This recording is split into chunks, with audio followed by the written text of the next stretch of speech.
வணக்கம் ஃப்ரெண்ட்ஸ், இன்றைக்கு நான் செய்ய போகிற வந்து சிங்களாக்கள் செய்கிற கொலக்கந்த. இது ஒரு ரிக்வெஸ்ட். ரஜினி கேதீஸ்வரன் கேட்டிருக்காங்க சிங்களாக்கள் செய்கிற கொலக்கந்த காட்ட சொல்லி. நான் ஏற்கனவே ஒரு விதமான கொலக்கந்த அப்லோட் பண்ணியிருக்கிறேன். இப்போ போகிற லிங்கை கிளிக் பண்ணிங்கன்னு சொன்னால் உங்களுக்கு அந்த ரெசிபி கிடைக்கும். ஸோ இன்றைக்கு வந்து இந்த கொலக்கந்த எப்படி செய்கிறேன்னு சொல்லி உங்களுக்கு நான் ஸ்டெப் பை ஸ்டெப் காட்டுத்தாரேன். ஓகே ஃப்ரெண்ட்ஸ், இதில் வந்து கருவேப்பிலை இருக்குது. இந்த கருவேப்பிலையை நான் எடுத்து நல்லா கழுவி இதில் 60 கிராம் இருக்குது, கழுவி வச்சிருக்கிறேன். பொன்னாங்கானி இருக்குது, இதுலயும் 60 கிராம். ஸ்டெம்ஸ் எல்லாம் நான் விட்டுருக்கிறேன், இந்த காம்பு எல்லாம் விட்டுருக்கிறேன். இது நல்லம். ஸோ இதையும் கழுவி வச்சிருக்கிறேன். 60 கிராம் பொன்னாங்கானி இருக்கு. இப்போ இதையும் வந்து இந்த கருவேப்பிலையோட போடுங்க. இதுல வந்து வெள்ளை அரை இருக்கு. இதையும் வந்து ஒரு சின்ன துண்டு காம்பு வந்து அடியில் வந்து உடைச்சிருக்கிறேன். இதுலயும் வந்து 60 கிராம் வெள்ளை அரை இருக்கு. எல்லாத்தையும் உண்டா போடுங்க ஒரு டிஷ்ல. ஸோ உங்களுக்கு வந்து இப்போ வெள்ளை அரை குறைய இல்லாட்டி கருவேப்பிலை வந்து குறைய வேணும்னா நீங்க குறைச்சு போடுங்க.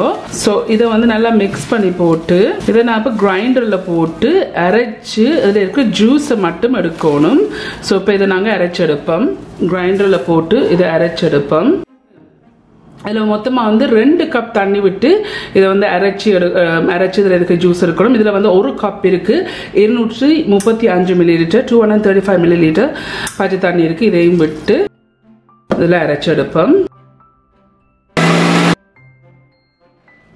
ஸோ இப்போ இது நல்லா அரைச்சிருக்கிறேன். ஸோ இப்போ இது அரைச்சிருக்கிறேன். இப்போ இந்த வடியில வந்து இதை பிரம்பா வடிச்செடுப்போம்.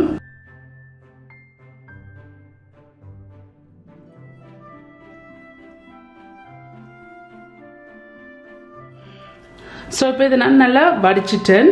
இதில் இருக்க சக்கையை வந்து நாங்கள் திருப்பி கிரைண்டரில் போட்டு மிச்சம் இருக்கிற இலைகளோட போட்டு அரைச்செடுக்கணும். இந்த சக்கையை வந்து நான் இதுக்குள்ள போட்டிருக்கிறேன். ஸோ இதுக்கு வந்து ரிமைனிங்காக இருக்கிற இந்த இலையில போட்டு அரைச்செடுப்போம். இன்னொரு கப் இருக்கு, 235 மில்லிலிட்டர். இதையும் விடுங்க. ஸோ டோட்டலாக வந்து நான் இதை அரைக்கிறது தண்ணி சேர்த்துருக்கிறேன் வந்து 2 கப், எல்லாட்டிக்கு 470 மில்லிலிட்டர் தண்ணி. இதையும் மூடி போட்டு நல்லா பட்டை அரைச்செடுப்போம். ஸோ இதையும் அரைச்செடுத்துட்டு இப்போ இதை வடிச்செடுப்போம். ஸோ இதையும் நல்லா பட்டை அரைச்சிருக்கிறேன். இதுக்குள்ளேயே வடிச்செடுப்போம் மிச்சத்தையும்.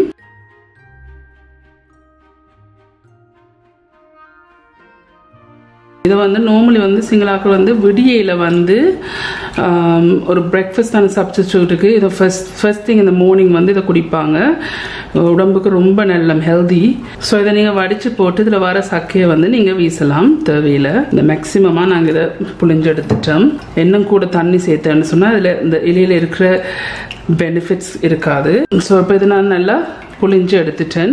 இதில் வந்து 500 மில்லிலிட்டர் தண்ணி இருக்குது. இப்போ தண்ணியை வந்து கொஞ்சம் கொதிக்க விடுவோம். இந்த தண்ணி வந்து கொஞ்சம் கொதிச்சுட்டுது.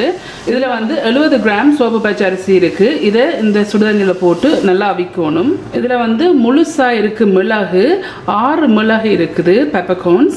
இதையும் இப்போ இதில் போடுங்க. இதில் வந்து ஒரு 7 உள்ளி வந்து தட்டி இருக்கிறேன். முழுசாகவே நீங்கள் போடலாம், ஆனால் தட்டிட்டு போட்டிங்கன்னா நல்ல. இதில் வந்து உப்பு இருக்குது, உங்களுக்கு தேவையான அளவு போடுங்க. பட் நான் வந்து 1 டீஸ்பூன் உப்பு போடுறேன். இதை நல்லா மிக்ஸ் பண்ணி போட்டு நல்லா அவிய விடணும். இப்போ 5 நிமிஷம் தான் அவிஞ்சிருக்குது. இதை நல்லா மிக்ஸ் பண்ணி விட்டு இதை நல்லா அவிய விடணும். டோட்டலாக 10 நிமிஷமாக அவிஞ்சிருக்குது. இந்த ரைஸ் நல்லா அவிஞ்சிட்டுது. இந்த அப்படி பார்த்தீங்கன்னு சொன்னால் உங்களுக்கு தெரியுது நல்லா அவிஞ்சிட்டுது. இதை நல்லா மசிச்சு விடுங்க. இல்லாட்டிக்கு ஒரு ஹேண்ட் பிளெண்டரால் வந்து கிரைண்ட் பண்ணி விடலாம். எங்களோட மாமியார் வந்து நார்மலி கிரைண்டரில் போட்டு நல்லா பட்டா இதை அரைச்சி எடுக்கிறவா. பட் எனக்கு கொஞ்சம் இது முழுசாக வேணும் ரைஸ். ஸோ அதால் தான் நான் கிரைண்டரில் போடல. பட் உங்களுக்கு ஸ்மூத்தாக வேணும்னு சொன்னால் நீங்கள் இதை கிரைண்டரில் போட்டு அரைக்கலாம். இதை நல்லா மசிச்சு விடுங்க. இந்த அரிசி வந்து நல்லா கரையணும், அவிஞ்சு நல்லா கரைஞ்சி வரணும். இது வந்து நான் ஆக்சுவலி 1 hour வந்து ஊற வச்சோடய தான் டக்குண்டு அவிஞ்சிட்டுது.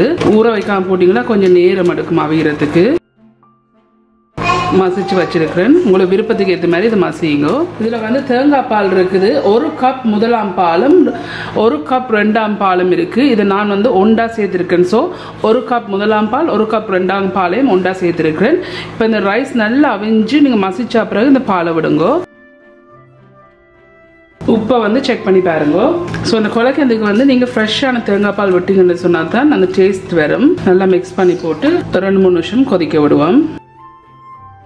ஸோ இந்த தேங்காய் பால் இப்படி கொதிச்சு வரைக்க இதில் வந்து கருவேப்பிலை, பொன்னாங்கானி, வெள்ளாரி எல்லாம் போட்டு அரைச்ச ஜூஸ் இருக்குது. இப்போ இதில் விடுங்க. ஸோ அந்த கருவேப்பிலை அந்த ஜூஸ் எல்லாம் விட்ட அப்புறம் கண்ணு நேரம் அவிய விடக்கூடாது, கொதிக்க விடக்கூடாது.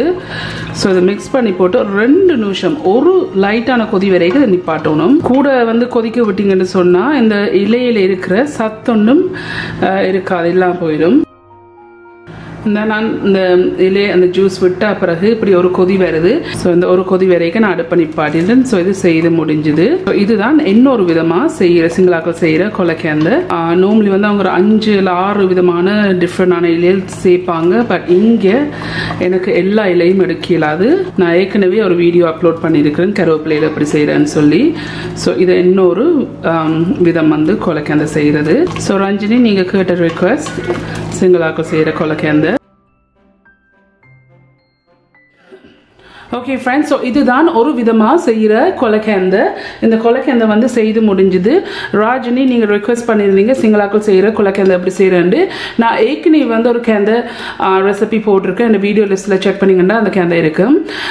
அண்ட் ஆல்சோ இந்த கப் வந்து என் பிரதர் இன் லா இஷாரா வந்து எனக்கு கிறிஸ்மஸுக்கு கிஃப்ட் பண்ணுறாங்க நீ கேட்க. So thank you Ishara for this beautiful gift. So anyways, இதுதான் இந்த கொலக்கந்தை. இது செய்து முடிஞ்சுது. மீண்டும் என்னோட இன்ட்ரெஸ்ட் கண்டிஷனில் சந்திக்கும் வரையும் நன்றி, வணக்கம்.